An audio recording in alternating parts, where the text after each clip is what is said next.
So you want to run the Mongol Empire. First requirement, you need to personally control the largest contiguous land empire in human history, roughly 9 million square miles at its peak, without a single road, printing press, or telegraph to hold it together.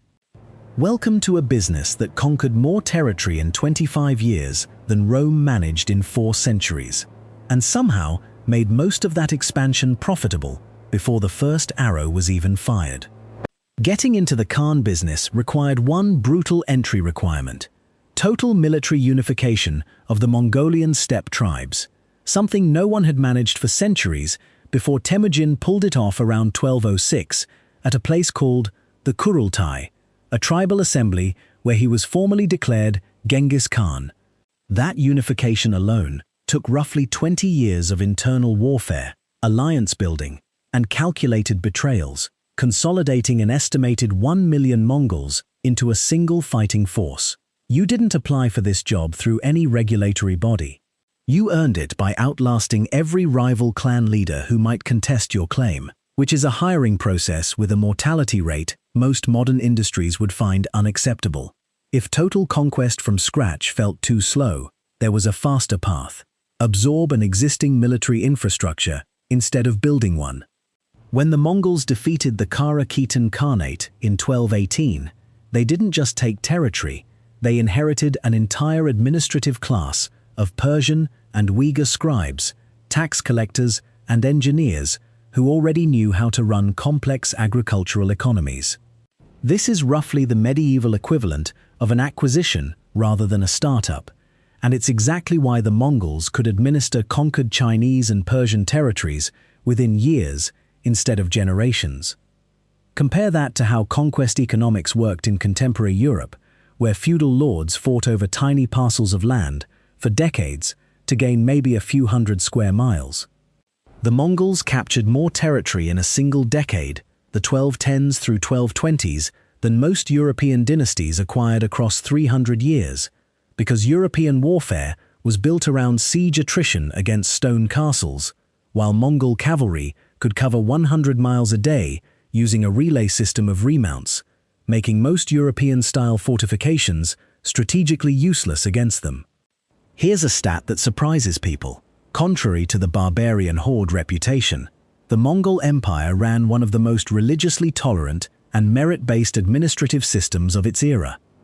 Genghis Khan's legal code, the Yasa, explicitly protected freedom of religion across the empire, and Mongol administrators recruited officials based on demonstrated skill rather than ethnicity or faith, staffing the government with Chinese bureaucrats, Persian financiers, and even European craftsmen. The empire's population under Mongol rule at its height is estimated at over 100 million people, and tax revenue extraction, while brutal in enforcement, was administratively far more organized than most people assume. None of this expansion worked without a safety net covering the empire's real vulnerability: trade route security. The Mongols built what historians now call the Pax Mongolica, a protection system along the Silk Road that guaranteed safe passage for merchants in exchange for taxation, typically around 3.3% of goods value under standardized Mongol customs policy. It covered bandit attacks and local warlord extortion along thousands of miles of trade routes. It did not cover disease, and this gap would later prove catastrophic, since the same trade routes moving silk and silver would eventually move the Black Death westward in the 1340s. So why would anyone actually want to run this operation beyond raw conquest glory? Here's the real mechanism.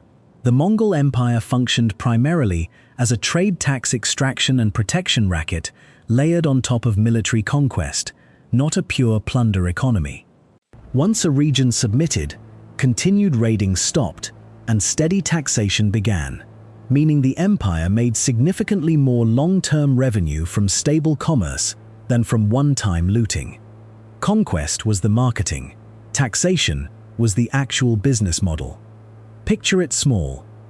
A single Silk Road caravan carrying, say, 200 bolts of silk worth roughly 4,000 silver dirhams total paid Mongol customs officials approximately 132 dirhams in transit taxes under that standardized 3.3% rate, in exchange for military guaranteed safe passage through territory that previously required hiring expensive private mercenary escorts costing far more. Merchants saved money. The empire collected steady revenue. Everybody except competing bandits came out ahead. Now scale that up. By the reign of Kublai Khan in the 1270s, the Yuan dynasty portion of the empire alone is estimated by economic historians to have generated tax revenue equivalent to tens of millions of taels of silver annually, drawn from agricultural land taxes, salt monopolies, and commercial trade duties across a population of roughly 60 million people in China alone. That's not a raiding party anymore. That's an integrated fiscal state stretching from the Pacific to the edge of Europe, extracting predictable annual revenue instead of one-time plunder. There's a second revenue stream just as important as taxation, the postal relay system called the Yam, a network of roughly 1,400 relay stations spaced about 25 miles apart across the empire, staffed with fresh horses and supplies for messengers and officials. Speaking of infrastructure that quietly moves valuable things faster than anyone expects, that same principle of fast, protected transit is exactly why identity thieves love how easily your personal data moves between brokers today, and it's exactly what Incogni exists to stop, automatically requesting your information be deleted from dozens of data broker sites before it gets sold again. The link in the description gets you 55% off an annual plan. Back to the Yam system. Because it wasn't just for messages, merchants paid to use portions of this network too, and the speed advantage it provided, cutting message delivery time across thousands of miles from months to roughly a week, made it one of history's first genuinely monetized logistics networks. Now the scandal. In 1219, the governor of the Central Asian city of Otrar, a man named Inalchuk, seized a Mongol trade caravan of 450 merchants and executed nearly all of them, keeping the goods for himself, an estimated haul worth enormous sums in silk, gold, and furs. Genghis Khan first attempted diplomacy, sending envoys demanding restitution. Inalchuk's ruler, Shah Muhammad II of the Khwarezmian Empire, executed those envoys too. Nobody involved faced a fine. Instead, Genghis Khan personally led an invasion force estimated between 100,000 and 150,000 troops that dismantled the entire Khwarezmian Empire within 2 years. And Inalchuk himself was reportedly executed by having molten silver poured into his eyes and ears, a punishment specifically tied to his theft of Mongol trade silver. Funny how stealing from the wrong caravan turned into the collapse of an entire empire. Then came the real collapse, and it took roughly a century to fully unfold after the empire's territorial peak.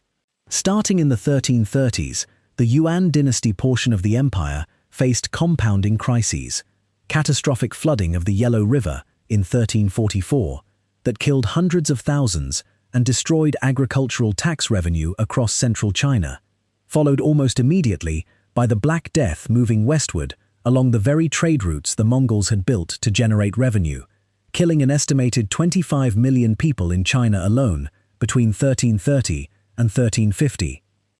By 1351, tax revenue had collapsed so severely that the Yuan government resorted to printing excessive paper currency to cover shortfalls, triggering brutal inflation that destroyed public trust in Mongol financial administration. Rebel leader Zhu Yuanzhang capitalized on this collapse, and by September 1368, Mongol forces abandoned the capital city of Dadu, modern Beijing, ending Yuan rule in China entirely, with the last Yuan emperor fleeing north with his court just days before rebel forces breached the city walls. Pull the lessons out of that collapse. First, an empire built on trade route revenue is only as strong as the health of the people using those trade routes, and the same infrastructure that generates your wealth can just as easily generate your extinction event. Second, Currency debasement destroys institutional trust faster than military defeat does, since Yuan paper money inflation eroded loyalty among merchants and officials years before rebel armies actually took the capital. Third, natural disasters don't respect administrative boundaries, and a government whose legitimacy rests on effective infrastructure management, like Yellow River flood control, loses that legitimacy the moment the infrastructure fails. Here's the insider stat that reframes the whole empire. Historians estimate the Mongol conquests directly or indirectly caused between 30 and 40 million deaths across the 13th century. Yet the empire's core mechanism wasn't sustained mass slaughter, it was selective, demonstrative violence against cities that resisted, like Baghdad in 1258, paired with genuinely favorable treatment of cities that surrendered quickly. Fear was the marketing budget, cooperation was the actual revenue model. Zoom out, and the structural truth is this. The Mongol Empire functioned as history's largest protection and taxation network, disguised as a military conquest. One where legitimacy was maintained exactly as long as trade flowed safely and tax collection stayed predictable, and collapsed the moment epidemic disease and currency debasement broke that predictability simultaneously across multiple regions. So what did actually running a piece of the Mongol economy look like in real numbers? Small scale, a single regional tax collector overseeing a mid-sized Silk Road trading post might extract the equivalent of a few thousand silver dirhams annually from caravan duties and local agricultural taxes, with modest administrative overhead, netting a comfortable regional fortune for a single Mongol-appointed official. No massive army required beyond local garrison troops. Large-scale, an imperial-level operation like Kublai Khan's Yuan administration, controlling agricultural taxation, salt monopolies, and trade duties across 60 million subjects, generated tax revenue historians estimate in the tens of millions of silver taels annually, against enormous costs for military garrisons. The Yam relay network and administrative salaries, netting an empire wealthy enough to fund Kublai Khan's court, infrastructure projects, and continued military campaigns for decades, right up until flooding, plague, and inflation arrived within the same 20-year window. So yes, you could run the Mongol Empire. Just remember, the cavalry is the acquisition department, the Yam relay system is your logistics network, and the moment your trade routes start carrying disease instead of silk, it doesn't matter how many provinces are still technically paying tribute, you're not an empire anymore, you're just the last Khan standing in a capital nobody wants to defend.